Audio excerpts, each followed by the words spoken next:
All right, welcome back and alive now. I'm Austin Westfall, a live look at the White House on this Thursday evening, just about 10:45 in the nation's capital, 7:45 out west. Let's get the latest on a range of topics out of the Middle East. Dr. Alon Burstein is here as always. Alon, it's good to see you. There's a lot to cover. We're going to discuss Gaza in depth in a moment here, but there's one headline I wanted to hit with you before we get into Gaza. Axios says the White House is considering indirect nuclear talks with Iran, while simultaneously boosting U.S. forces in the Middle East in case President Trump opts for military strikes. The president in recent days has increased his threats against Iran and warned that there could be direct conflict if the Islamic Republic does not stop arming the Houthi terrorist group or halt its nuclear program. So, Alon, we know President Trump and Iran's supreme leader have exchanged letters recently. What are the stakes of the White House talking with Iran about their nuclear program, whether it's directly or indirectly?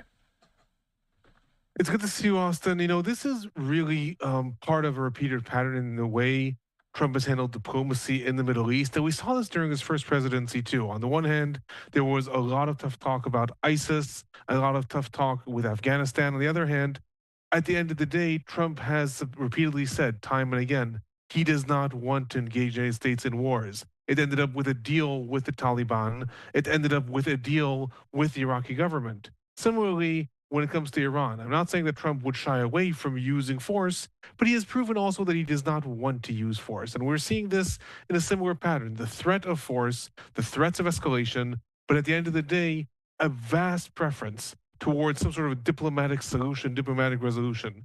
What that resolution will look like, though, will be interesting because Trump always goes a very long way to try to distance himself from the way the previous administrations have done things. So if it was during the Obama administration that we had the nuclear deal with Iran, Trump pulled out of that in 2017.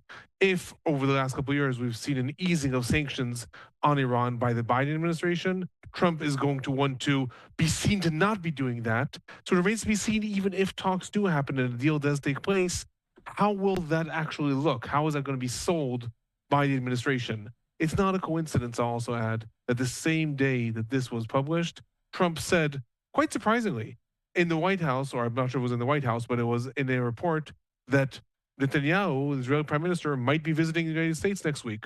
Netanyahu is currently in Hungary. This has not been reported in Israel. Israel's right now in a vast escalation of the war. It would be very uncommon for an Israeli prime minister to go again to the White House so shortly after a previous visit.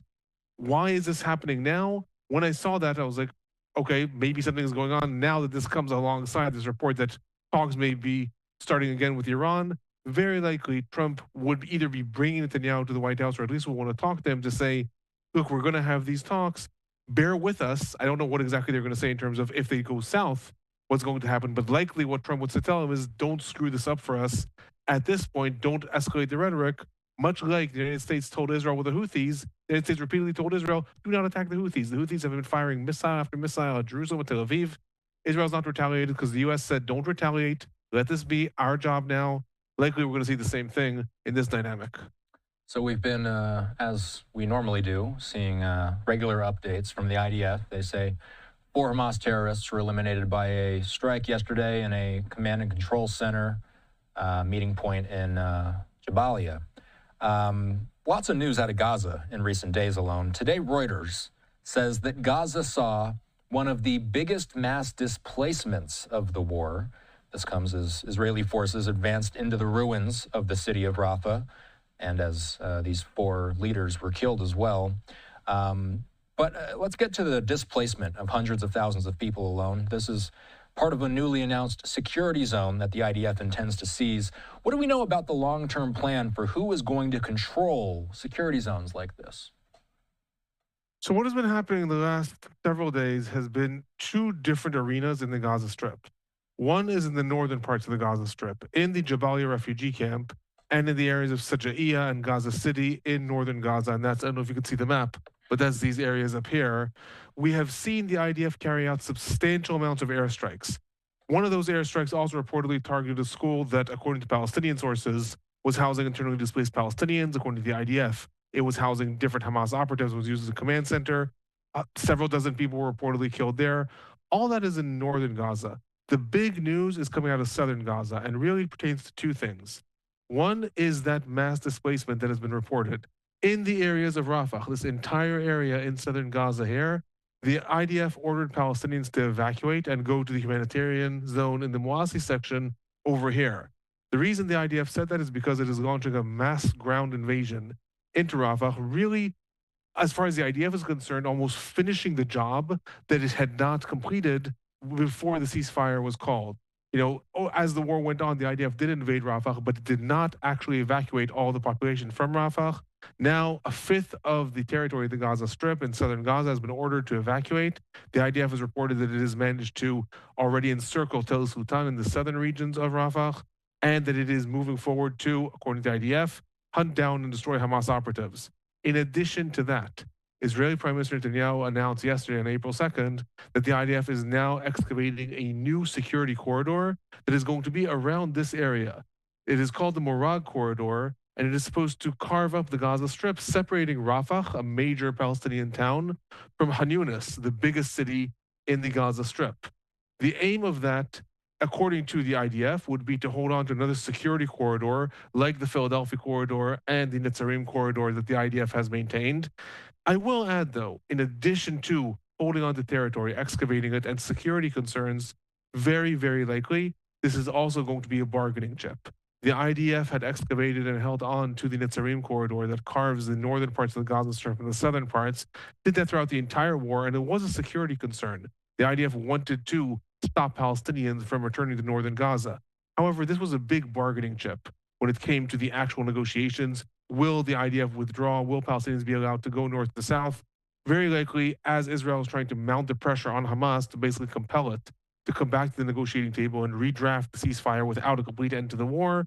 There's also security concerns, but also the desire to have another bargaining chip that then maybe the IDF can withdraw from if negotiations continue. So, what do we know about living conditions in Gaza? As I mentioned, this is a mass displacement that's happening. What are we hearing from sources that are closer to the people that are impacted by this? Perhaps non-English speaking news sources that you read. What are we hearing about living conditions this week in Gaza?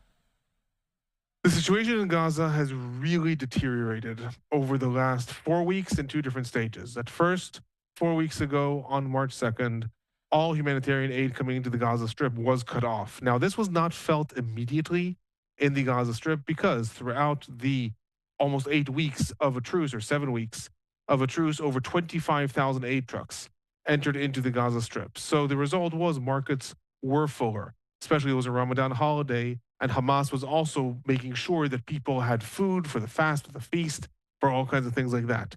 But they started to feel this. The market started to feel this already 2 weeks ago. Different bakeries were reporting they're running out of flour. And also, it's important to remember the Gaza Strip is cut off of electricity.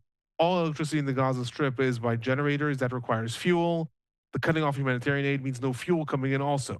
So that, for the first 2 weeks after the cutting of humanitarian aid, they started to feel that. Then, over the last 2 weeks, since March 18th, when the ceasefire broke down, we have seen also a vast worsening in people's safety. There have been airstrikes being carried out throughout the Gaza Strip. Over 1,000 people reported killed in the last 2 weeks. According to the IDF, 250 of them have been militant operatives, Hamas, Palestinian Islamic Jihad. The rest, the IDF has not commented on. Palestinian sources, if we put the numbers together, would estimate that the rest were civilians. But in addition to that, we're now seeing a second mass displacement from Rafah. Palestinians also from Gaza City have been ordered to travel southward towards the Al-Masi refugee camp. Al-Masi already couldn't handle the volume of people in the last time that there were 1.8 million people that were condensed into that area. To have that now happen again when the infrastructure is that much more ruined, conditions are worsening by the day.